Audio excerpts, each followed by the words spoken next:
Good afternoon, Dunkirk and Fredonia listeners, and welcome back to News at Noon. News at Noon is brought to you by Fredonia Radio Systems on WCVF 88.9 and WDVL 89.5. I'm News Director Lee Pye here today with Sara Lodespoto, Scott Bassett, Joshua Ribakove, as well as Hunter Halterman and Sports Director Matt Volz. With this top of the hour update, we'll bring you the latest on SUNY Fredonia's campus news and events, sports, weather, and music, as well as national and international news. First up, let's go to the event bulletin for this week. The American Cancer Society of Fredonia is hosting a fundraiser. Relay for Life is a celebration of cancer survivors, remembering loved ones, and the opportunity to fight back against cancer.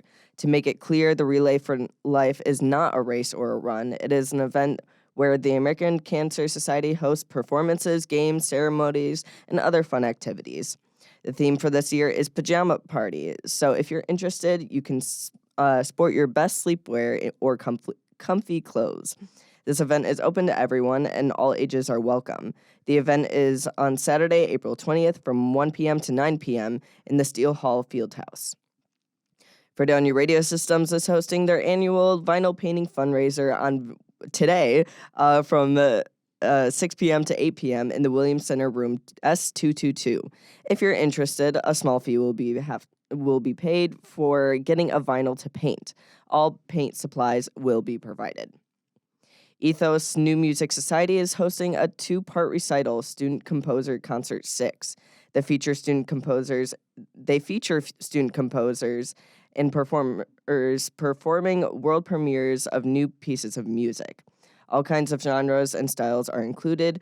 The first part of the recital is on Saturday, April 20th at 4 p.m. in the Roche Recital Hall.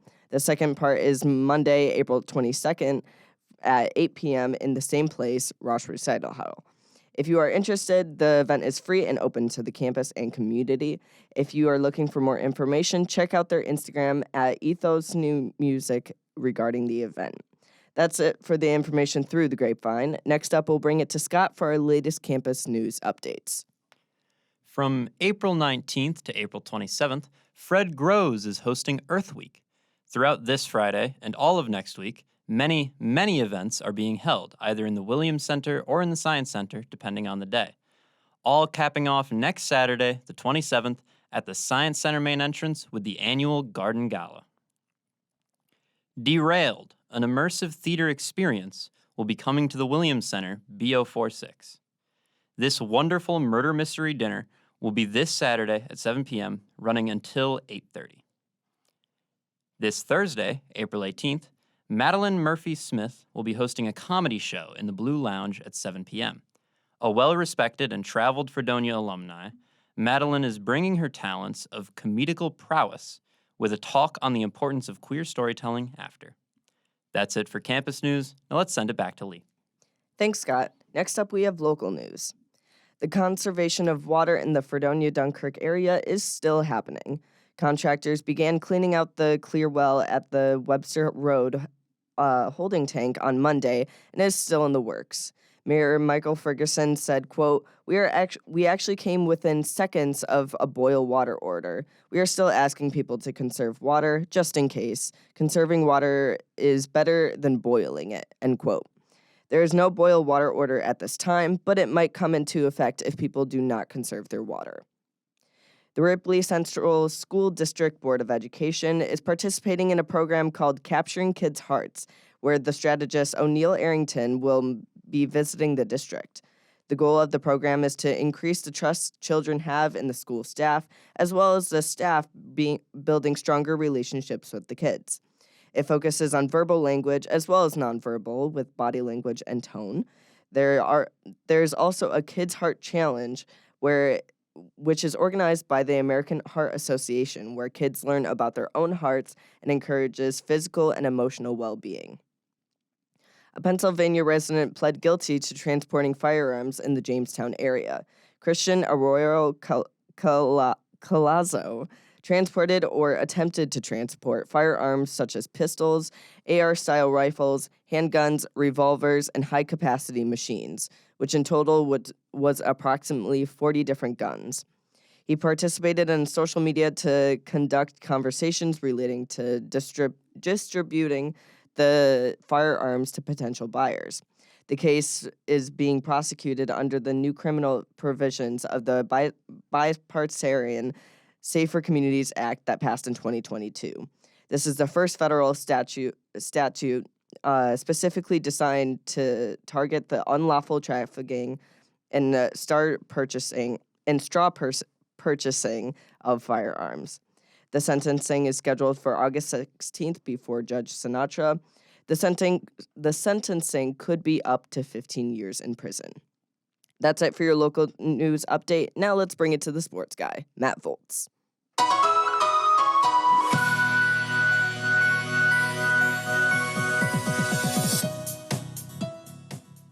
Thanks, Lee. Fredonia's softball team hosted a doubleheader against St. John Fisher yesterday, dropping both games. Fredonia combined for just 3 hits across the 2 games and committed 3 defensive errors in each. The Blue Devils sit at 8-14 on the season, and they're back at home on Friday for a doubleheader against Cortland starting at 3 p.m. Fredonia baseball hosted Penn State Barron in their annual I-90 Cup matchup yesterday, falling to the Nittany Lions 6-2. Fredonia scored the first run of the game on a Tyler Curtis RBI single, but Barron took the lead in the second inning and never looked back. Fredonia will be on the road next, heading down to Pennsylvania for a doubleheader with Pitt Greensburg at 1 p.m. on Sunday. And the Sabres fired head coach Don Granato yesterday following a disappointing season in which the Sabres fell well short of expectations and missed the playoffs for a record 13th straight season. The team also announced that assistant coach Jason Christie and video coordinator Matt Smith were relieved of their duties. In a press conference yesterday, Sabres general manager Kevin Adams reiterated that the team was not good enough this past season and noted that the group is, quote, craving accountability, end quote. Adams said he is looking for a coach with experience, which likely eliminates candidates such as Rochester Americans head coach Seth Appert or New York Rangers assistant and former Sabres captain Michael Pekka. One of the most likely candidates is Lindy Ruff, who coached the Sabres from 1997 to 2013 and played for the team in the 1980s. Ruff was let go from his job as head coach of the New Jersey Devils mid-season amid a disappointing campaign. Other high-profile candidates include Craig Berube, who led the St. Louis Blues to a Stanley Cup in 2019, Gerard Gallant, who previously found success with the Rangers and Vegas Golden Knights, and Bruce Boudreau, who led multiple different teams to the playoffs in his career. It's unlikely, but if the Carolina Hurricanes decide not to extend head coach Rod Brindamore's contract after their playoff run concludes, Adams could make a run to try to hire his former teammate who he won a Stanley Cup with in 2006. Adams wanted to reassure reporters and fans that he has a plan, so all that's left to do is wait and see how the Sabres try to end the league's longest ever playoff drought. That's it for your sports update. Now let's send it to Sara with the weather. Now, here is your Northern Chautauqua weather update brought to you by Fredonia Radio Systems. Hey, y'all. Today we have warm periods of rain throughout the day as we rise to 70. Man, if only it was sunny out, it would be a nice day for skateboarding. Yesterday was my first time on my skateboard, riding to class, and I'm not gonna lie, it was nerve-wracking. I'm not a Tony Hawk, so I tripped myself up a couple times, and of course, every time, there's people nearby watching. It wasn't too bad, though, because my friend had seen me passing and said I did pretty well. I must have done something right, I guess. Tonight would not be ideal for skateboarding, but good for a well-rested sleep as a thunderstorm roars, lowering us to 52. The cloud covers the skies, providing some rain, reaching up to a high of 61. Have your allergies been acting up recently? Mine is. Well, at least I think so. Recently, my face and eyes have been getting puffy, which has never happened to me before. However, being outside recently with the nice weather, I feel like it makes sense for my body to betray me with allergies. Don't worry about going outside that evening, though. It's too cloudy to see the waxing gibbous, descending to the upper 40s. That's it for your 2-day weather. Keep listening. I'll be back with the rest of your weekend forecasts. For now, let's take it to Lee for a local music update. And maybe I'll be right this time. Is that a lot to ask? And it's not hard to figure out exactly where I've been. I think I'm wasted. Last Call Entertainment is presenting at BJ's with bands like Auto Ignition, Do Crime, Ghetto Black, and Midstep on Thursday, April 25th. The event is at 51 West Main Street in downtown Fredonia. Doors are at 9 p.m. and music is at 10 p.m. That's all I have for music news this week. Let's bring it to Josh for national and international news.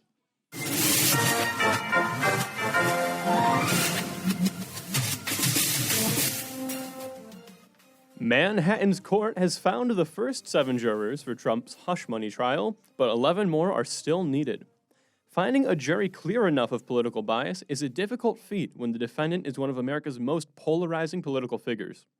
The jury pool has been a hot seat in which lawyers scrutinize potential jurors about their social media posts, political views, and personal lives to figure out who can cast fair judgment on Donald Trump.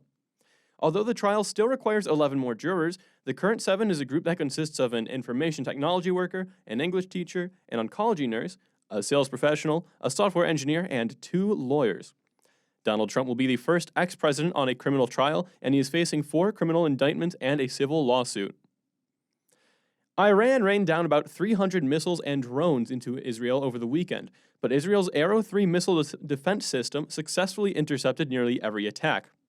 This morning, the chief executive of Israel's state-owned aerospace industries, Boaz Levy, told the Associated Press that although the system has been functioning for decades, it was used Saturday, quote, for the very first time against ballistic missiles in a salvo scenario, end quote, as it successfully intercepted 99% of the missiles and drones. After the attack, Israel has vowed to retaliate against Iran, with Iran's president warning that the tiniest invasion by Israel would have a massive and harsh response. German Foreign Minister Annalena Baerbock told reporters this morning that the European Union stands in full solidarity with Israel, while also calling on Israel to maintain restraint in its reaction to Iran's attack in order to avoid escalating the conflict further. If you recall the recent story about Boeing's shakeup of upper management, it seems that the flight industry as a whole is still something on a downward slope. The pilots' union at American Airlines claims that there has been a significant spike in safety issues at the airline, specifically incidents regarding fewer routine inspections, shorter test flights on planes after major maintenance work, and tools being left in wheel wells, among other issues. The Federal Aviation Administration has not commented directly on union allegations or if they've taken greater scrutiny to the airline, but upper management for American gave an encouraging response. Dennis Tejer, a pilot and spokesperson for the pilots union, said, quote, management's initial response to our request was encouraging. We fully intend to do everything we can to assure that American maintains strong margins of safety, end quote. The union now says that American has increased the time between routine inspections on planes and that American has ended their overnight maintenance checks, only requiring them if a plane has been written up for special attention or due maintenance. They now do abbreviated test flights for planes returning to service after long-time storage or major maintenance work. That does it for today's national and international news. Now let's bring it back to Sara for your weekend update. With occasional rain here and there, Friday's going to be pretty cloudy, reaching 59. I don't know about you, but this week has been tiring me out. So I can't wait to bundle up in bed, cuddling with my comfy stuffed animals, and watching either a new movie or Rick and Morty. While I sleep in early, the night dips to the low 40s. Saturday finally provides a nice day at 49 with intervals of clouds and sun. However, don't get your hopes up too much since the strong winds will be blowing us down.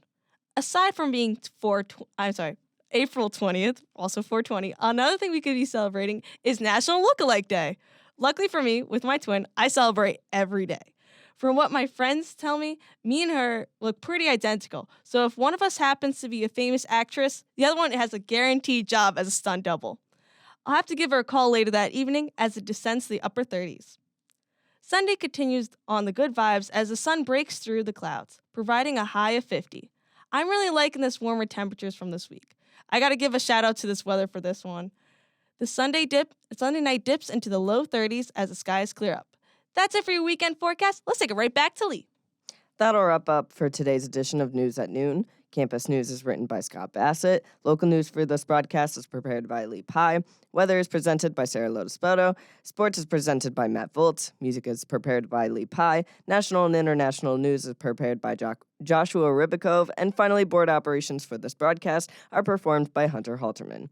Thanks for tuning in to News at Noon. Join us every Monday and Wednesday at 12 p.m. on WCVF 88.9 and WDVL 89.5. From all of us at Fredonia Radio Systems, have a lovely day. Bye.